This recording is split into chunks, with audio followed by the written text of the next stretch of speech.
দেখো বান্দরটা আমার দিকে তাকাবে, কিন্তু সুরির সাক্ষী মাতাল তুই। হাজারি গোলাপটাও আসছে আবার নতুন করে, দেখো।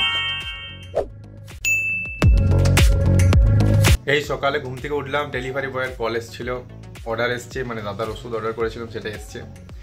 তো আগে যাই অর্ডারটা নিয়ে আসি, ওখানে আসেনি, তাই আমি ভিডিওটা করার টাইম পাচ্ছি। তো ঘরে বাইরে আসলে বললো আরেকবার কল করবে, তো আসুক তারপর আমি যাচ্ছি। এই যে ডেলিভারি বয় এসে গেছে, পার্সেল এখন খুঁজে পাচ্ছে না, আমারটা খুঁজছে। আর দেখতে পাচ্ছ আমাদের বাড়ির কাছেই আছি, বেশি দূরে নয়। আমার চোখ মুখ দেখো এখনও ঘুমের ঘোর কাটেনি আমার ভালো করে। যাই হোক, বেশি সকাল না, এখন সকাল 8টা সামথিং বাজছে। আর এই যে পার্সেল খুঁজে পেয়ে গেছে, এবার পার্সেলটা নিয়ে বাড়ি এলাম। জাস্ট কিছুই না, এটার মধ্যে ছিল পেন দিয়ে যেটাকে কাটলাম, তো এটার মধ্যে দাদার ওষুধই আছে, আর কিছু নেই। মেডিসিন অর্ডার করেছিলাম, যে দুটো মেডিসিন পাইনি হসপিটাল থেকে, তো সেগুলো আমি অর্ডার করেছিলাম, তো সেই দুটো মেডিসিনই আছে, আর কিছুই না। মেডিসিনের প্রাইস নর্মালি দোকানে ছিল তোমার, দেখতে পাচ্ছ এখানে প্রাইসটা দেখাচ্ছি, দাঁড়াও, 408 টাকা। তো 408 টাকা প্রাইস, এটা আমি এখানে পেয়েছি তোমার অফ পেয়েছি অনেকটা, 350 সামথিং, 50 রুপিস পার পাতাতে কম করে পেয়েছি। তো দাদা এখানে দেখতে পাচ্ছ রেস্ট করছে আর ফোন ঘাটছে, এখন নাকের অসুবিধা। আর এই যে সংসার পেতেছে, সব জিনিসগুলোকে সাজিয়ে রেখেছে। আর আমাকে দেখেই বলছে তুই ভিডিও করা শুরু করে দিয়েছিস। তারপর দাদাকে আমি ওষুধগুলো দিয়ে দিলাম, রেখে দিল। বাস সেমই ওষুধ আছে, 2 পাতা নিয়েছি, কারণ 3 পাতা লাগবে। 1 পাতা পেয়েছিলাম, বাকি পাইনি, 2 পাতা অর্ডার করেছিলাম অনলাইনে। এখানে বাঁদর চলে এসছে আমাদের ঘরে, দেখো বাঁদরটা আমার দিকে তাকাবে, খচখচ করবে, কিন্তু আসতে পারে। চলে গেল, ছাদে যেতে পারছি না, এত বাঁদরের উৎপাত। দেখলে তো দেখালাম এখানে আছে, আমাদের ছাদে অনেকগুলো বাঁদর আছে, তাই ছাদের গেটটা দিয়ে এসেছি। তারপর কিচেনে এলাম, কি রান্না হচ্ছে দেখি। এদিকে দেখছি ভেন্ডি ভাজা হচ্ছে, হলুদ তেল এইসব দিয়ে। এদিকে চিকেনও এনেছি, দেখো এখানে নিচে রাখা আছে। এই যে চিকেনটা হবে রান্না, তা এখন কাঁচাই আছে, এনে রাখা আছে জাস্ট এখানে। তো চিকেনটা রান্না করবে মা একটু পরে। মা চিকেন খায় না, শুধু রান্না করে দেয় আমাদের জন্য। আর দাদাকে এখন ডাক্তারে বেশি করে সিদ্ধ করে প্রোটিন খাবার খাওয়াতে বলেছে, তাই চিকেনটা। আর এদিকে মা অনেকক্ষণ ধরে দেখছি নেই, তাই আমি এইটা একটু নাড়িয়ে দিলাম, খরে না যায় সেই জন্য। আমি রান্না বান্না কিছুই জানি না, জীবনে রাঁধতে হয়নি, মা রান্নাঘরে ঢুকতেও দেয় না। তো এখন কেউ নেই, তাই আমি একটু খুন্তিটা নাড়িয়ে দিলাম। খুন্তি নাড়ানো পর্যন্ত জানি আমি, আর কিছু জানি না। এই সেকেন্ডে এই যে হাত ধোয়ার স্বভাবের জন্য মা রান্নাঘর ঢুকতে দেয় না আমাকে। আর এই যে চিকেন হয়ে গেছে কমপ্লিট রান্না। আর বাকি এখনও এই যে চুনো মাছগুলো এনেছে, এই মাছগুলো ভাজা হবে। এগুলো মা খাবে, বাবা খাবে। বাবা চিকেন খায়, মা খায় না, মা খাবে বিশেষ করে। আর এই হচ্ছে আজকের লাঞ্চ, দেখতে পাচ্ছ চাটনি আছে, মানে আচার, আর ডাল আছে, মাংস আছে। মাংস আমি ঝোল খাই না, কষা কষাই ভালো লাগে, তাই কষা আছে, ওই জন্য ডাল করেছে এক্সট্রা। আর ভাত আছে, আর আলু সানা আর একটা কুমড়োর তরকারি ছিল। তরকারি আমি বেশি খাই না, তাই কম কম। মাংসটা খেয়ে বললাম বেশি সিদ্ধ করেছে দাদার জন্য, বাকি টেস্ট ওয়াইজ ভালো লাগছে। বাকি লাঞ্চ করে আমার ল্যাপটপে কিছু কাজ ছিল এই পেন ড্রাইভ থেকে, তো আমি সেই কাজটা এখন করে নেব। কাজ করে আমি ছাদে যাব জল দিতে। আজকের ওয়েদারটা তুলনামূলক ভালো, অন্য কদিন খুব মেঘ করছে, বিকেল হলে আজকে রোদ আছে, এখনও সূর্য আছে এখনও, তাই ওয়েদারও ভালো, তাই গাছগুলো বেশি শুকিয়েও গেছে। আজকে বেশি করে জল দিতে হবে। অন্যদিন তো ডাউটে থাকি কি জল দেবো কি দেবো না, বৃষ্টি হতে পারে, কারণ প্রতিদিনই মেঘ করছে এখন। তো আজকে তো জল দিতেই হবে, কারণ আজকে মেঘ পুরো পরিষ্কার আছে আকাশ। আর এদিকে গাছগুলোও শুকিয়ে গেছে। আর একটা জিনিস, আজকে পিঙ্ক গোলাপটা এসেছে, অনেক দিন পর পিঙ্ক গোলাপ এসেছে, দেখাচ্ছি তোমাদের, দাঁড়াও। এ দেখো পিঙ্ক গোলাপটা,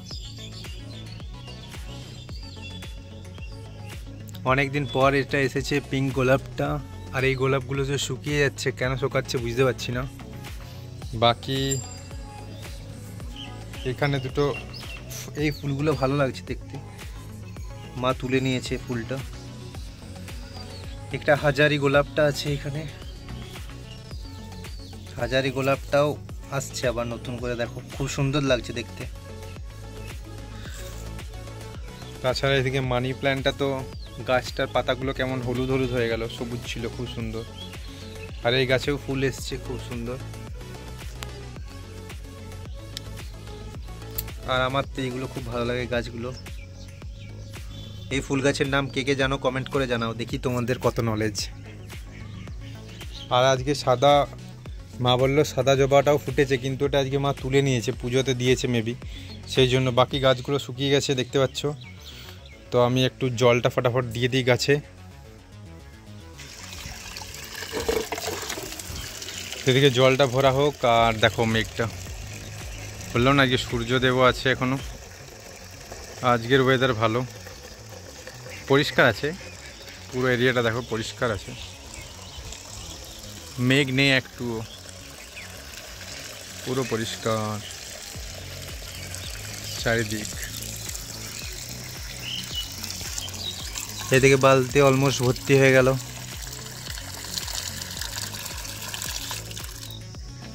বেশি নিলে আবার পড়ে পড়ে যাবে জলটা। গাছে জল দিতে দিতে একটা অভ্যাস হয়ে গেছে, না দিলেই মনে হয় যে কি একটা করলাম না। তো অসুবিধা লাগে না, প্রথমে খুব মানে বিরক্ত লাগতো যে এতগুলো গাছে একটা একটা করে। আর প্রথমে গাছগুলো খুব ছড়িয়ে ছিটিয়ে ছিল পুরো ছাদ জুড়ে, তো অনেকটা ঘুরে ঘুরে দিতে হতো, তার জন্য একটু কষ্ট লাগতো। এখন আর কিছু লাগে না, আর এখন বালতি করেও দিচ্ছি, আগে শুধু মগে করে দিতাম, তো বারবার আনতে যেতে হতো, কল থেকে মগটা বারবার ভর্তি করা অনেক ঝামেলা। তো বালতিতে সুবিধাও আছে, প্লাস এখন অভ্যাসও হয়ে গেছে, গাছের প্রতি ভালোবাসাও জেগে গেছে, তার কষ্টটা লাগছে না আগের মতো, এখন ভালোই লাগে। এখন বরং জল না দিতে পারলেই খারাপ লাগে, মনে হয় কিছু একটা করলাম না।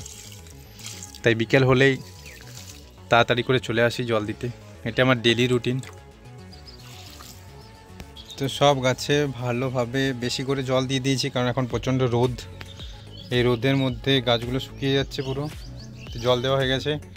আর এখানে একটা ড্রাগন গাছও আছে, এটাতেও জল দিয়ে দিয়েছি, এটা আলাদা করে রেখেছে সেপারেট, কারণ ড্রাগন গাছে একটু রোদের প্রয়োজন হয় সেই জন্য। আর এই গাছগুলো ছাওয়াতে রাখা হয়েছে, কারণ এগুলো রোদ কম চায়, তাই জন্য ছাওয়াতে রেখেছে। তো যাই হোক, জল দেওয়া কমপ্লিট। আজকে প্রচণ্ড গরম আছে, জল দিলাম এই। আর এবার আমাকে একটু ফোনের দোকানেও যেতে হবে, আমার পুরনো ফোনটার গ্লাসটা ভেঙে গেছে, মানে উপরে প্রোটেক্টেড গ্লাসটা, তো সেটা লাগাতে যাব। আর দুটো মর্টিনের কয়েলও আনতে হবে, মর্টিনের কয়েল না, ওই গুড নাইটে যে তেলগুলো হয় না সেগুলো, তো ওই দুটো আনতে হবে, আর ওই গ্লাসটা লাগাবো, দুটো জিনিস। তো যাই, কাজটা করে আসি কমপ্লিট। চলো ওখানে গিয়ে দেখাচ্ছি যদি করা যায়। তো যাবার আগে রাস্তায় বাচ্চাদের খেলতে দেখে আমি ওদের সাথে খেলছি। আমি ওদের সাথে এমনিতেও খেলি ক্রিকেট, দুপুরে খেলতাম আগে, এখন কিছুদিন খেলছি না, কিন্তু এখন আবার ওদের দেখে খেলতে মন গেল, একটু খেললাম। আর এদিকে এরা আজকে গাছ আনতে গেছিল বনে বাজারে তুলে, আমি যাইনি।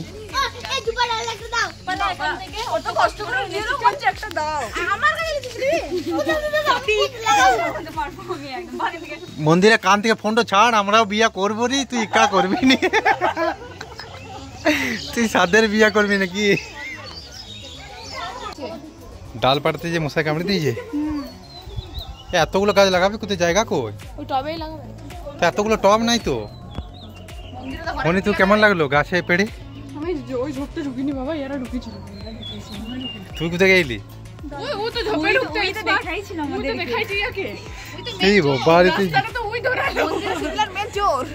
মেন চোর, সবাই চুরি করেছে, কিন্তু সুরির সাক্ষী মাতাল তুই।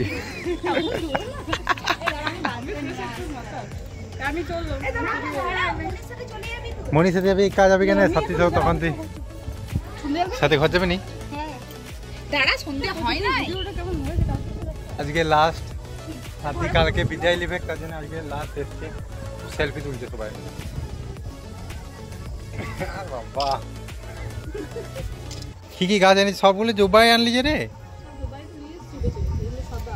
সাদা জবা? তো এতগুলো টব নাই তো আমার ঘরে, আর লাগাবো কোথায়? নতুন টব রাখতে হবে, মাটি নাই তোদের ঘরের যত মাটি আছে, এখানে মাটি নেই আমার। কি কি গাছ আছে এগুলো? ছাতিম গাছও নিয়ে এসছি নাকি রে? টগর গাছ, ও ঘর নিয়ে যাবে, একবার ঘরে মাঠ আছে তার, এই সেলফি তুলেই জীবন দিদি লেখ। ও ও ওই চেপে থাক, মেরেই দি। তো ওরা সবাই বাড়ি গেল, আর আমি যেমনটা বলেছিলাম ফোনের গ্লাসটা লাগাতে যাচ্ছি। এই যে দোকানে দেখতে পাচ্ছি, এই গ্লাসটা পুরোনোটা তুলেছে, পুরো ভেঙে গেছিলো, নতুন গ্লাসটা এখন লাগাচ্ছে। তার আগে আঠাটা লেগে আছে, ফোন থেকে ওটা তুলছে। আর তার সাথে যে বললাম যে গুড নাইটের রিফিলটা নেব, গুড নাইটের রিফিল নেই, কথা বলে দেখলাম দুটোই গুড নাইট আছে, তো এটার সাথে মেশিনটা সমেত নিতে হবে। আমি তো দেখালাম বাড়িতে আমার 3টে মেশিন আছে, কিন্তু তাও কিছু উপায় নেই, নিতে হবে একটা এখন। তো তাই পুরো এটা একটা নতুন মডেলের এসেছিলো, তো এইটাই নিলাম, এই গুড নাইটেরটা নিউ প্যাক। তো এটা প্রাইস আছে 105 টাকা নিল। এই যে শিবম এন্টারপ্রাইজ বুধনদার দোকান থেকে নিয়ে এলাম। এবার আমি বাড়ি যাচ্ছি। বাড়ি যাওয়ার পথে সন্ধ্যা হয়ে গেছে, দেখতে পাচ্ছ কার্তিক মন্দিরে আমাদের লাইটও জ্বলে গেছে। কার্তিক ঠাকুরের ঠাটটা আছে শুধু, তাই ফটোগুলোকে চেটানো হয়েছে যাতে শুধু কাঠের ঠাট না লাগে, দেখতে ঠাকুর লাগে, তো সেইভাবে রাখা হয়েছে এটাকে। তো মন্দিরে প্রণাম করে আমি বাড়ি এলাম। এবার গুড নাইটটা চেক করছি ঠিকঠাক আছে কি না। তো দেখো এই ইয়েটা যে মেশিনটা আছে সেই মেশিনটা একটু নিউ ডিজাইনের আছে। আগে আমাদের যেগুলো ছিল সেগুলো ইয়েলো কালারের ছিল। তো এটা দেখলাম সব ঠিকঠাক আছে, ফ্ল্যাশ মুড নর্মাল মুড করে রাখলাম এখন। আর এইদিকে দেখো তোমাদের যেটা বললাম অলরেডি 3টে মেশিন বাড়িতে আছে গুড নাইটের। তো সেই জন্য আমি মেশিন নিতে চাইছিলাম না, রিফিলটাই চাইছিলাম, কিন্তু পেলাম না, তাই নিতে বাধ্য হলাম। এটা আপাতত নিয়ে এলাম, কাজ চালা এখন চলুক কিছুদিন, তারপর বাইরে যাব, দুটো তেল নিয়ে আসবো একসাথে। আর এইদিকে মা দেখছি এই ললিগুলো ভাজছে, এগুলো ছোটোর থেকে খেতাম, খুব ভালো লাগতো। বাচ্চা বয়সের ললি ভাজা একটা আলাদাই স্বাদ। তাছাড়া এই যে পাঁপড়গুলো আছে এগুলো ভাজছে মা। তো পাঁপড় ভাজাগুলো মানে বাবা খায়, বাবার পছন্দ বেশি ললির থেকে। তো আমরাও খাই, কম কম খাই, বেশি অতটা ভালো লাগে না, কিন্তু ডিনারে একটা দুটো করে সবাই খায়, তো সেই জন্যই ভেজে রাখে মা। আর এখন আজকে গরম করছে, আজকে বেশি ভালো লাগবে, আবার এগুলো যখন কালকে খাবো কালকে আর অতটা ভালো লাগবে না। তো ফ্রেশ আজকে ভাজছে বলে আজকেই বেশি ভালো লাগবে। পাঁপড়গুলো দেখো কত ছোট, সাইজগুলো অনেকটা বড় হচ্ছে। এই পাঁপড়গুলোর টেস্টও ভালো, খারাপ নয়। তো ললিটা বেশি ভালো লাগে আমার, ছোট বয়সের থেকে খেয়ে এসেছি তো সেই জন্য। পাঁপড় ভাজা চলছে আর আমি এখন ডিনার করি। আর তোমরা চ্যানেলটা সাবস্ক্রাইব করো। আজকের ব্লগটা এখানেই শেষ করছি, দেখা হচ্ছে কালকের নতুন ব্লগে।